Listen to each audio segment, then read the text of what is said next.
li ma lire ci presse bi tey moo di ne école bi dafa jël benn règlement intérieur boo xam ne moom la signaloo bépp parent d'élève ne nii laa bëgg ñuy solo ci li ma ci gis mooy surtout dañu mettre en avant le visage découvert autrement dit mu mel ni de manière subtile sans ñu wax ko mooy ku muur sa kanam violé nga règlement intérieur donc boo ko càmbaree ci première lecture da nga naan ah kon de élève boo xam ne respecté wu règlement intérieur bi tooñ mais non gën a xóot noonu loolu c'est une apparence daf koy niru mais tooñ amu ci pourquoi d'abord ce n'est pas parce que nit da nga muur sa bopp que da nga muur tu n'es pas à découvert pour ñu ne nit tu n'es pas à découvert peut-être nga def voile intégral mais ku muur boppam kese il est à découvert parce que ku sa bët sa kanam di feeñ tu es à découvert ça aussi il faut qu'on soit clair ça veut dire donc violer woo règlement intérieur képp koo xam ne da nga muur sa bopp sa jëmm di feeñ tu n'es pas à découvert mais supposons même nga def voile intégral ce règlement intérieur mu ngi valable su nekkoon ne charte réew ma ca kaw règlement intérieur bi dafa méngoog moom charte réew mi gën a kawee mooy constitution bi soo demee ci article 8 dafa ne l'État du Sénégal garantit à tous les citoyens la liberté religieuse mooy réewu Sénégal dafa jël matukaay pour sañal pour dëgëral ku ne ak koo mënti doon nga doxal sa diine ni nga ko bëgg a doxal xam nga lu muy tekki mooy sénégalais bu ne muy xale mooy mag donte sénégalais am nga sañ-sañu sa diine noo ko bëgg a dunde ko mooy ku mu neex nga muuru ku mu neex doo muuru à partir de ce moment là boo jëlee règlement intérieur boo xam ne conformul ak constitution bi mënoo ci sukkandiku ne dañ koy doxal par force donte won naa la léegi ne y a des points yoo xam ne mën nañu ko discuter. mais la moo tax bi ñuy dàq xale ñu andi huissier pour mu constater. waaw loolu ñoom ñi ko def ñoo xam lu tax ñu def ko xam nga huissier waru garam mooy nga ñëw ne ko xoolal lii mu ne gis naa sàngam mais entre gis naa sàngam ak jalgati naa yoon bokkul c'est trop tôt de dire jalgati nañ yoon moo tax ma la question n'est pas aussi simple yombeewul lu ñu ko foogee du parce que signé nga règlement intérieur que jalgati nañ dama ne constitution réew moo ne sénégalais bu ne am nga sañ-sañ dund sa diine ni nga ko bëgg a dunde sa diine ni nga ko bëgg a dunde mooy kum neex nga def voile kum neex doo ko def à partir de ce moment là règlement intérieur u école mënul violer constitution mënoo ne fii kenn du fi muuru te constitution bi ne ku mu neex nga dunde sa diine ni nga ko bëgg a dunde xam nga à partir de ce moment là ce règlement intérieur n'est pas conforme à des normes supérieures kon mënuñ sukkandiku ca loolu outre le fait que c'est pas parce que muur nga sa bopp que tu n'es pas à découvert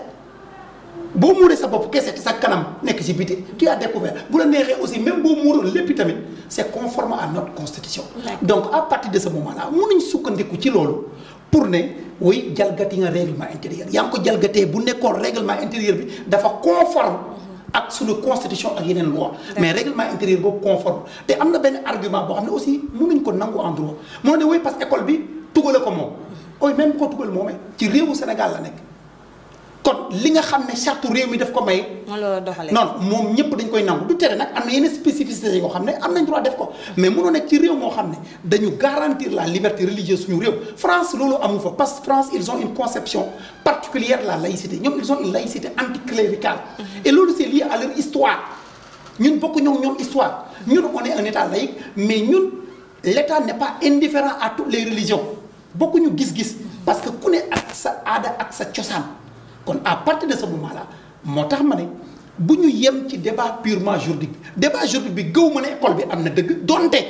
boo xoolee xool bu njëkk da nga naan li ñu wax yéen na maanaam mais boo ko gasee ba ci biir da nga gis ne am na ay limites parce que constitution bay tax. constitution bi mënul may dara ay citoyen ab école tere ko ay nit. kon jàpp naa ne su boobaa règlement intérieur bi mënul fondé wu école bi ci règlement intérieur boobu pour dàq ay élèves mais li ci gën au-delà de cette question parents yi nag ku mu neex. am nga sañ-sañu dem ci yoon kenn mën na ko tere képp ku jàpp ne dañ la tooñ ak ku la mënti tooñ muy nit muy institution muy société muy école ak lu mu mën doon am nga sañ-sañu dem ci yoon parce que état de droit lañ nekk état de droit mooy lan mooy les conflits entre les personnes physiques ou morales sont arbitrés par la justice kon képp ku jàpp ne dañ la tooñ am nga droit nga dem ci arbitré mais man pour man il faut qu'on aille au-delà il faut que état bi mu ëmb ñëpp di réglementer lépp état bi ñëw toog école bi toog des Sénégalais de bonne volonté ñu wax ku ne sa place wax leen nañu bàyyi de telles questions parce que mën na jur lu neexul te du suñu aada du suñu cosaan bu ñu xeetu werante ay polémique inutile yoo xam ne tugal la am ñoom ca la ñuy yenn ca la ñuy fanaan parce que loolu seen aada. ñun loolu du suñu aada kon ñu bàyyi nit ñi ñu jàng et puis wax jooju ñu jël ko tege ko feneen. d'accord monsieur Guèye yaakaar naa dégg nga tam li Imam Kanté wax tey it yaakaar naa bi mbir yi amee àddu woon ngeen si li nga xam ne moo xew foofu ci institution Sainte Jeanne d'Arc noo leen ko gisee. waaw man dama jàpp ne suñu manqué état mooy bu problème jibee ñoom dañuy def mëppal ba mu sedd rek ñu reculer moo tax il ne faut pas s'étonner que problème bi ginnaaw bi mu fi jëkkee jib en 2011 mu daal di ressurgir at ren parce que dañ ko réglé woon à moitié. En 2011 c'était plus grave parce que xam nga ren benn établissement rek la muy institution Sainte Jeanne d'Arc. En 2011 parents d'élèves yi dañuy saisiroon Jamra par écrit di jàmbat ne que globalement il y a une quarantaine d'élèves répartis dans les établissements suivants mu di collège Yacine Thiandoum bu Grand Yoff, Anne-Marie Javoué bu Médina ak Didier Marie bu Saint-Louis ak Abbé David Boila bu Thiès. Alors sous prétexte que seen règlement intérieur bu seen congrégation qui est un règlement intérieur standard dàq na mbirum ñëw di jàngi si en étant voilé bu ko defee comme que dañu nekk ci dëkku yoon te kenn amul droit fajal fi sa bopp ñun ñu daal di def d'abord un point de presse ba pare interpeller le ministre de tutelle jamono booba Kalidou Diallo moo fi nekkoon ne ko daal mbir mi bëgg nañ nga arbitrer ko lu yoon wax rek on va se plier à ça ministre bi daal di dem génne texte yi def benn lettre circulaire adressé ko non seulement aux 4 établissements concernés waaye yónnee ko à tous les établissements privés catholiques et laïcs daal di leen rappeler 2 principes daf leen ne il y a des textes et des règles qui régissent le fonctionnement des établissements de cette nature. Et lesquels textes et règles sont tous pour la plupart inspirés de l'article 8 et 24 de la Constitution qui garantit la liberté de culte. Par conséquent, tant que xale yi ñu ngi jàng si te posé wuñu des actes de nature à porter atteinte à l'ordre public wala au fonctionnement normal de l'établissement na ngeen leen bàyyi ñu jàng te ngeen bàyyi leen ñu dund seen diine dès l'instant que loruñu kenn toonuñu kenn daal di leen nag le non-respect de ces dispositions, c'est le ministre qui parle toujours, Kalidou Diallo, peut aller jusqu'au retrait de l'agrément, c'est-à-dire à la fermeture de l'établissement. Loolu la leen waxoon veille rentrée scolaire 2011 mais en moins de 48 heures tout était rentré dans l'ordre xale yi ñu dàqoon yépp dellu Grand Yoff ñi dellu Médina ñi dellu Didier Marie bu Saint-Louis ñi leen dellu Abbé David Boila bu Thiès. Donc état bi daf ko réglé woon à moitié ndax daf leen xupp rek ñu bàyyi moo tax il ne faut pas s'étonner que 2019 bi problème bi jib mu ngi jiboon au mois de mai parents d'élèves yi ñëwaat ci ñun nee nañ doxoon ngeen ko en 2011 ba mu sedd. Alors j'oublie au passage parce qu'il faut rendre à César ce qui appartient à César ki ñi jàppale woon ci médiation bi docteur Cheikh Gueye bu ENDA Thiermont ñu ngi koy remercier. Alors bi problème bi jibaatee au mois de mai 2019 ñun on a tapé plus dur sur la table daal di lëkkaloo ak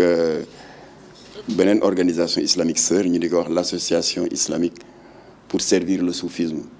te suñu doomu ndey maam Cheikh Khadim Awa Ba jiite ko on a fait une déclaration commune ak point de presse daal di bi yoon waxuñoo ak école bi état bi la ñu ne ndéem yéen nañu yilif ñun ñëpp yéen nañu njaboote ñun ñëpp yéenay l'autorité suprême yilif ñëpp lii noo leen ko gisee xanaa di ngeen wax ak moom parce que école privée yi nekk Sénégal yëpp boo ko xaymaa et c'est les statistiques officielles de la tutelle de 2018 4023 établissements scolaires privés et laïcs. Comment est-il concevable que maintenant institution Sainte Jeanne d'Arc di singulariser wu état bi toog di ko seetaan muy def lu ko neex. mais lan moo tax état bi waxul tamit loolu problème la. alors ba ñu waxee loolu dès le lendemain le 3 mai Mamadou Talla le ministre de tutelle def benn note circulaire dans la même mouvance que bi Kalidou Diallo defoon en 2011. rappeler leen à l'ordre daal di rappeler des principes généraux et cetera yëf yi xaw a mel ni lu sedd fekk Sainte Jeanne d'Arc n'avait fait que reculer pour mieux sauter moo tax ñu ngi ni rentrée bi toll nañ ci ñu jóg nag mettre seen menace à exécution ci loolu nag te maa ngi remercier parents d'élèves yi ñu woo ci suba commandant Silla ak Mohamed Rose pour ndax seen dal ak seen sago parce que mënoon nañu mer parce que li ñuy def seen doom dafa ñaaw xam nga lu ñu leen def ñi nga xam ne malgré l'interdiction ñëw nañ ne dañuy jàng dañ leen parquer dans des isoloirs comme Afrique du Sud dañuy def Bantoustan yi ne leen doo leen fi dugg ba pare dugal leen ci benn isoloir ñaaw na alors ñoom quand même ñu ànd ak seen sago woowaat ñu bon ñun ñu ne leen ce qu'on va faire dañu bëgg yéen que vous éleviez d'abord la voix parce que suñu action ba la ñu defoon au mois de mai il y a des mauvaises langues qui disent que Jamra a l'habitude de porter des combats qui ne sont pas les siens ratatata kon dañu bëgg yéen ngeen wax ba noppi ñun on vient on appuie waaye ñun on n'ira pas en première ligne parce que dañ ko defoon keroog mu am borom kàddu yi ñaaw ba am na sax ku ñuy wax xaw ma lan du laïka tontu bu ñaaw dans les médias alors parents yi d'élèves yi def loolu ça a été largement repris par la presse bi nga xamee nag léegi ñun on a les coups de franche alors on a pris langue avec l'établissement am na kuy dox diggante bi pour madame Rayana Tall proviseur bi ci yoon mu war ñu recevoir suba parce que dañ ci bëgg a dox tànku jàmm avant de taper plus durement parce que du ñu yem fii dinañ dem boole leen ak kilifa diine yi fii dañu nekk dëkk bu am loi am charte wax naa ne que le ministre de tutelle donte le génn na benn note parce que quand même c'est une autorité il faut ñu respecter ko waaye institution Sainte Jeanne d'Arc daf ko dëggaate joggi ko daal di mettre ses mains à exécution dàq une quarantaine d'élèves. ñooñu ñu ngi leen dàq ba jamono ji ñu wax ak yow. dàq nañ leen parce que am na ñu dàq tey am na ñu dàq suba mooy ñi nga xam ne seen rentrée scolaire suba la mooy ñu war a def bac ren. am na ñeneen ñu war a dàq ginnaaw suba boo ko totalee 42 la parce que ñoom ñëpp rentrée scolaire bi defuñu ko en une seule vague. voilà alors léegi seen argument yi ça ne peut pas tenir argument yi institution Sainte Jeanne d'Arc ko joxe benn argument bu njëkk bi dañu ne règlement intérieur ñoom ñoo ko signé maa ngi fàttaliku yàlla na ko yàlla yërëm rahmatullahi alayhi Mamadou Fall Puritain secrétaire général UTLS amoon nañ fi benn cas ci ay moo signé ak signéwul benn chef d'établissement xam nga yéen ñiy liggéey Sénégal ak ñun ñi nekk ci yeneen activité ak ñeneen ak ñeneen au Sénégal dégg nga la problématique du bulletin de salaire est réglementée am na lu ñuy wax quotité saisissable boo xam ne employeur bi amul droit ak lu employeur bi bëgg gàddu bor amul droit lebal ko ay bor ba empiété ci quotité saisissable parce que état bi bëggul bu weer dee boroom kër gi ñibbi këram ak bulletin zéro alors travailleur boobu jël avance tabaski lépp prêt immobilier lépp lii ba pendant 2 mois 3 mois bu jabar yi waxee mu ne ko bor yee bari du indi dara jabar ji dem yóbbu ko ci yoon xam nga lu yoon def dañoo employeur bi ne ko kii quotité saisissable bi dëggaate nga ko te wax nañ leen liggéeykat bi ak lu muy bëgg a bor am na foo xam ne bu fa eggee bu ko lebalati mu ne non moo ko signé gars yi ne ko amee signé na lu légalu kon yow doo ci génn et il a eu des problèmes donte le employeur bi moo signé ne lebal leen ma ñu ne employeur bi waroo ko woon lebal ndax la quotité saisissable elle est inviolable alors ñii tamit nee nañ règlement intérieur et cetera xam nga lu ñuy wax règlement intérieur c'est un règlement intérieur standard conçu par la maison mère bi nekk France parce que bu ñu fàtte ne institution Sainte Jeanne d'Arc dafa bokk ci benn congrégation de 52 institutions Sainte Jeanne d'Arc réparties dans 52 États alors règlement standard boobu France a koy defar te France le port du voile est interdit dans les établissements. loolu la ñu bëgg andi fi nga xam ne. alors foofu France la ils sont dans leur droit kenn amul droit wax leen dara. mais maître wax na léegi ci ay kàddoom ne fii li constitution bi maye waxoo ko salfaañe. mu ngoog li am Sénégal loolu ñoom la. non seulement ça Sénégal la ñu nekk. non seulement ça mais nu mu tuddati règlement intérieur boobu nga xam ne règlement standard la bépp institution Sainte Jeanne d'Arc à travers le monde moom la ñuy appliqué bu ñu ko indee fii. mënul féete kaw non loi et règlement le ministre Kalidou Diallo waxal na leen ko rawatina loi yeeg règlement yi ki leen gën a dëgëral c'est l'article 8 et 24 de la Constitution qui garantissent la liberté de culte kon en aucun cas bu yeboo parents yi signé 10 000 signatures sur leur feuille c'est caduc dès l'instant que dafa nekk en porte-à-faux avec les textes et règlements et la Constitution mënu ko féete kaw kon argument boobu dañ ko daaneel. Deuxième argument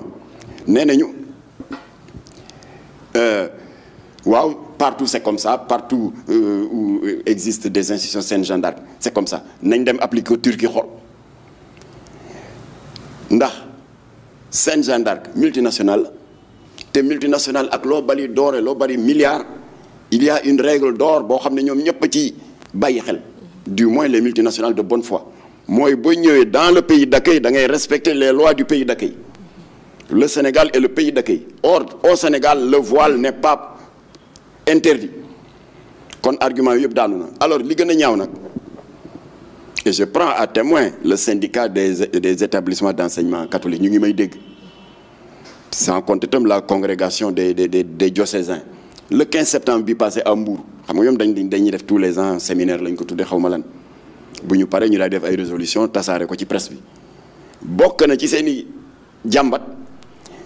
di déplorer le retard des subventions yi jógee ci état bi jëm ci établissement scolaire privé subventions yi fu muy jógee du ci budget état lu koy alimenter sa ISR impôt sur le revenu les TVA yi parents d'élèves yi di fay les taxes kon xale yooyu ñu dàq seen baay seen dërëm mu ngi ci subvention yi ñuy jox institution Sen Jeanne d'Arc kon moom moo tooñ Sen Jeanne d'Arc moo tooñ sur toute la ligne. Règlement yi muy wax mënul féete kaw suñu texte. Deuxièmement mu ngi lekk suñuy impôt parce que état bi dafa leen di subventionner les 4023 établissements mu di ko lekk te parents d'élèves bi nga xam ne mu ngi contribuer ci loolu mu ne ko sa doom du fi jàngee kon nag léegi ñun li ñu bëggoon mooy fi maître daanele rek dañu ne dans un pays de dialogue pays boo xam ne la bonne convivialité interconfessionnelle c'est cité partout dans le monde ñëpp a koy rafet il ne faut pas que institution Sen Jeanne d'Arc bëgg di remettre en cause lii nga xam ne adduna bi yëpp ko rafetlu muy déggoo entre jullit ak catholique. yaakaar dégg nañ la maître looy doon ci li mu wax. waaw li ma waxoon rek c'est dans la même veine. mooy règlement intérieur bi comme ni ma ko waxee sànq mënul appliquer wu fii le fait de dire que congrégation internationale lañ loolu du wax en droit. soo demee ci société multinationale yi nekk fii Sénégal droit du travail bi ñuy appliquer ñi ne Sénégal. di fi liggéey bokkul ak ñeneen réew. parce que réew mu ne dafa am organisation juridique am. règlement intérieur boobu kenn mënu ko fi appliquer ci fànn boobu. parce que suñu constitution mayewul loolu. kon li nga xam ne suñu constitution moo ko nangul askanam keneen mënu fi ñëw donte nee na gan la te du ko appliquer par force la. d'accord parce que fii mooy cadre juridique bi Sénégal. ils sont obligés de l'appliquer un peu partout. maintenant encore une fois nañu moytu. di jël coow ya xew France ak feneen di ñu ko indil France dañu am seen histoire ñoom ak voile am seen histoire ñoom ak église am seen histoire ñoom ak islam c'est leur problème ñun amuñu problème boobu dañu mës a jàmmoo il faut pas confessionnaliser ce débat du problème mu diine kon loolu kenn mënu ko dégg jàmm ji ñu mës a nekk di ko dund nañ ci kon ne saxal ko maintenant autorités yi ñoom ñoo ŋànk ñëpp ñoo joboote ñëpp nañ jël seen responsabilité ñoo toog wax ñoom ñëpp ñi ci mën a dox jàmm dox ko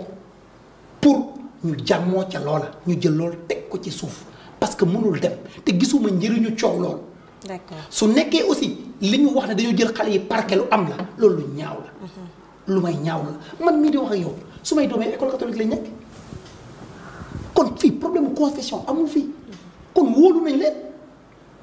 kon jàmm jooju nekk ba ñun ñëpp ñu jël suñuy doom dénk leen ñu yar leen yar bu rafet di leen di jàngal bu rafet kon dañu bëgg nekkin boobu ñu nekk mu continuer te ñu moytu wax yu sew parce que lii wax ju sew la te teguwul fenn fi ñu foog ne fan nañ ko teguwu fa le règlement intérieur n'est pas légal il est illégal parce que mënul violer une constitution mënoon nag ne diw signé na ko que rek ça lui est opposable déedéet bu ko signé te fondement textuel bi dañ ko violer mais baaxul en droit donc loolu vraiment amul débat loolu ñëpp d'accord nañ ci. maintenant nag ngir yàlla nañ épargner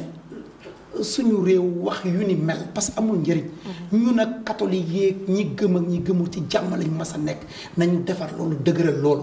te ñu bañ ko dëkkal fu mu dëkkul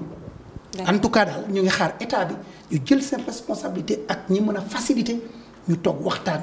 ñu remettre les choses à l'endroit ñu delloo mbir yi place am bàyyi xale yi ñu jàng ñu ne ci jàmm ñoom itamit niñ fi nekkee démb ak barki démb ñu continuer fi nekk parce que amal nañ njëriñ réew mi mais réew mi itam amal na leen njëriñ parce que ñoo leen dalal jël suñu alal di leen di jox jël suñu njaboot mi suñu meilleur alal dénk leen kon nañu wéy ci loola te France nag ñu bàyyi leen ñoom seen problème mu faal ñu nekk ci ñoom d'accord dañ lay bàyyi monsieur Guèye yow tamit nga daal di tàggatoo kii dañ ko dàq ndax dafa muur kii labbe buy jàngale ñu ne ko yow mën ngaa muur ah waaw ça c'est contradictoire voilà le contradictoire waaw jàngalekat labbe dafay jàngale bàyyi nañ leen ñoom ni leen ko seen diine catholique mais même kii son visage est à découvert kii ko ci caméra bi il faut nga ko dàq nañ ko waaw son visage est à découvert boo solo hijab waaw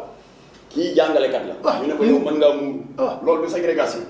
kii exercer liberté religieuse am. waaw muuru takk Quran kii exercer liberté religieuse am ñoom ñëpp di leen bàyyi ñu nekk fi ci jàmm. moo tax je précise. règlement intérieur bi waxul ne nañu ñëw à visage découvert dafa ne tête découverte rek wax. voilà tête découverte maanaam bu ñu muuru kon amu fa kenn ku fa ñëw sol hijab sol burka. amul hijab la ñuy sol mooy bu woyof nii rek. kii labbe la bu fay jàng labbe bu jigéen jàngalekat la. ñu ne ko yow mën ngaa muuru jëlee micro bi comme ça ñu ne ko yow mën ngaa muuru. muy dund diineem. kële jullit la. ñu ne ko yow amoo boo fi muuroo ñu dàq la. loolu bëgg nañu institut Saint-Jean expliquer ñu loolu. pourquoi ces 2 poids 2 mesures là. man daal monsieur Guèye sëñ bi li ma ci xam daal mooy nañu bàyyi ku ne. waaw ni ñu bàyyee kii takk croix. lu jaadu la nañ ko bàyyi mu dund diine xale bii muuru nañ ko bàyyi mu dund diine nañu bàyyi ñëpp. ñu dund la ñu gëm loolu la ñu xam te looloo fii ne te ñun ñëpp loolu dañ ciy xeex pour mu nekk parce que suñu réew kenn duñu ko yàqal ci ay waxu naxas xandak dañ ñoo fekk ci jàmm ñun amuñu dara réew mu ndóol la mais ñu ngi ci jàmm suñu jàmm jooju nag du ñu bàyyi kenn ci ay waxu tappale ay waxu France di ñu ko fi indil nañu bàyyi ku ne nga dund sa diine catholique bi na bindu diineem ñu bàyyi ko ci jàmm kii jullit mu dund diineem ñu bàyyi ko jàmm protestant bi ki gëmul dara itam ñu bàyyi ko ca lam nekk. d'accord ñu ngi lay jaajëfal ñu bàyyi la nga daal di tàggatoo. waaw maa ngi ñëpp encore maa ngi gërëm ñëpp les internautes di profiter su nekkee ne ci biir waxtaan wi am na kuñ ci tooñ ak ku mu mënti doon ñu ngi ciy jéggul ñun daal dañuy waxtaan pour defar suñu réew di joxe nag suñu xalaat. dëgg la voilà jéem jóguñu pour tooñ kenn loolu taxuñu jóg. waaye li ñu tax a jóg daal pour seet li baax ñu wax ko. seet li yàq ñu wax ko parce que suñu réew rek la ñu am. dëgg la alors monsieur Guèye yow tamit nga jël micro bi ñu bàyyi leen. xanaa man day gën a dëgëral li fi maître daane la rek mooy Sénégal leneen xaju fi dul waxtaan ak jàmm. te loolu du su njàmbaaru maître du sa njàmbaar du sama njàmbaar mag ñee ko liggéeyoon démb tey doog egsi keroog laa wan benn photo sëñ Fallou le 2e xalif de Cheikh Amadou Bamba bi Senghor di dem élection législative en 51 mu élection yu metti ndax 2 postes de député rek la ñu doon xëccoo ñu wane sëñ Fallou téye loxom Senghor di un catholique pratiquant sëñ Fallou nekk le 2e xalif de Khadimou Rassoul jël main droite Senghor jàng ay xaatim ci baaraamu joxoñukaay bu teddam bi xaatim tëfli Senghor diwoo ko songa la mi ngi rek daaneel ko kon nag nekku fi naan ko yow dégg naa catholique nga nangam. Senghor mu jegi jiite na réew mi 20 ans 95% de musulmans mu jiite leen te kenn musu fi dégg affrontement jullit ak catholique te moo dem ba bi mu waree jóge ci nguur gi élection jëlewu ko fi coup d'état jëlewu ko fi moo toog ba mu neex ko moo Abdou Diouf ne ko am lenge yaay yi kon nag cette bonne convivialité entre les communautés religieuses te mag ñi ràbb ko démb tey doo ko egsi ngir yàlla nañu ko sàmm te ñun ñu ngi koy dund di ci sant yàlla ndax chaque fois bu Pâques jotee suñu mbokk catholique balaa ñoo kontaan nga ñëw ci sa voisin jullit may ko benn potu nga lax ñun tam bu Tabaski jotee balaa ngaa kontaan dagg sa naru yàpp dem jox ko sa voisin catholique loolu nañ ko sàmm yii institut Saint-Jean d'Arc di def porox ndol la yoo xam ne yàqkat yi parce que yàqkat y en a dans les 2 camps des extrémistes y en a dans les 2 camps fa la ñu nar a jaar xajamal ko te dara jaru ko ñaanuñu ko yàlla te ñu ngi leen di ñaanal jàmm suñu mbokku centrafricain yi weer bu jot nga dégg affrontement musulman catholique nii la tàmbale woon ñu di ko sàggane ak yeneen dëkk kon nag yàlla nañu yàlla dàqal seytaane yàlla na yàlla def jàmm ci réew mi yàlla làqal ñu Sénégal fu yàq yeegul asalaamaaleykum wa rahmatullah. Actuface fii la yemandi ak yéen di leen jaajëfal bu baax a baax yéen ñi doon seetaan tey ponk yi ñu fi na waxtaane bokk na ci Tahib Socé ak li nga xam ni mooy interdiction port voile foofu ci institution Sainte Jeanne d'Arc géeg nañu suñu invité yi li nga xam ne ñu ngi ciy wax ñu ngi leen di jaajëfal ci teewlu bi jox leen dig daje beneen yoon ak beneen xew-xew.